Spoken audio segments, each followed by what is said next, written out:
Hello everyone, সবাইকে শুভ সকাল। আমার মুখের হাসিটা দেখে তোমরা বুঝতে পারছো যে আমি অনেকটাই খুশি। খুশির কারণটা তোমাদের বলি, তোমরাও হয়তো খুশি হবে। খুশির কারণটা হচ্ছে আমি আবার এখানে আসছি। আমি ভেবেছিলাম ছেলেটাকে স্কুলে ভর্তি করবো মানে বাড়ি গেলে, কিন্তু ওখানকার একটা দিদির সাথে আমি কথা বললাম। আমার ছেলের বয়স হচ্ছে 3.5 বছর।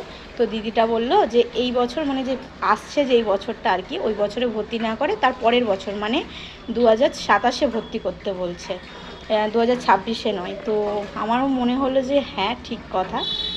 এখন ভর্তিটা মানে ঈশান তো কম বেশি সব কিছু জানে, শুধু লেখাটা ওকে ঘরে প্র্যাকটিস করাতে বলেছে। আর ঘরে ভালো করে ওকে একদম মানে যেমনি পড়াশোনার দিক থেকে একেবারে ভালো করে তৈরি করতে হবে। তো আমিও ভাবলাম যে ঠিক আছে, তাহলে তো আমাকে এখানে আসতেই হবে। কারণ আমার হাজব্যান্ড বলছে যে তাহলে একটা বছর ওখানেই থাকি, তারপরে নাই আসবো। মানে আবার পরের বছর এই সময়টায় হয়তো আমি চলে যাব বাড়িতে। তো সবথেকে বড় খুশি হচ্ছে, আমি ভগবানের কাছে চাইতাম সত্যি কথা, কিন্তু মাজবুরি বলে না, মাজবুরির কারণে হয়তো আমাকে যেতে হচ্ছিলো আমার ছেলের ভবিষ্যতের জন্য। কিন্তু যখন আমার ছেলের দিক থেকে কোনো প্রবলেম নেই, তাহলে আমি অবশ্যই আবার আসবো কালী পুজোর পর। কিন্তু একটাই খারাপ গুড নিউজ, যে আমি হয়তো মিটআপে থাকতে পারবো না।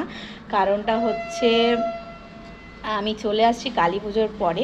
তো তোমাদের কাছে একটু রিকোয়েস্ট করব, আমার তরফ থেকে সবারই অসুবিধা হয়, আমারও অসুবিধাটা আছে।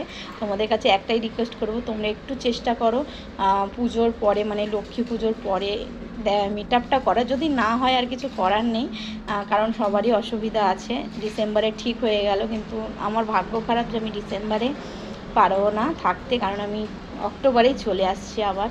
এটাই মনটা খারাপ হয়ে গেল যে সবার সাথে দেখা হবে। তো একটু তোমরা চেষ্টা করে বলো আমাকে, কমেন্টে অবশ্যই জানিও। যদি না হয় অসুবিধা নেই, কিন্তু মাঞ্জুরি দিদিভাইয়ের সাথে আমি দেখা করবো পার্সোনাল। আমার ওনার সাথে দেখা করার খুব ইচ্ছে।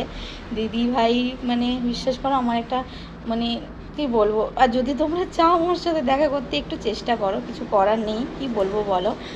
আমার প্রবলেমটাও একটু বুঝতে হবে। আমি হঠাৎ মাত্র এরকম খবর দিচ্ছি, তোমরা হয়তো মানে শকড হচ্ছ, কিন্তু সবথেকে বড় কথা আমি আসছি দেখো।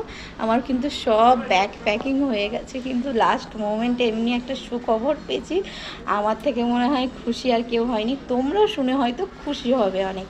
তো চলো এবার রেডি হব। তো এখন মতো টাটা।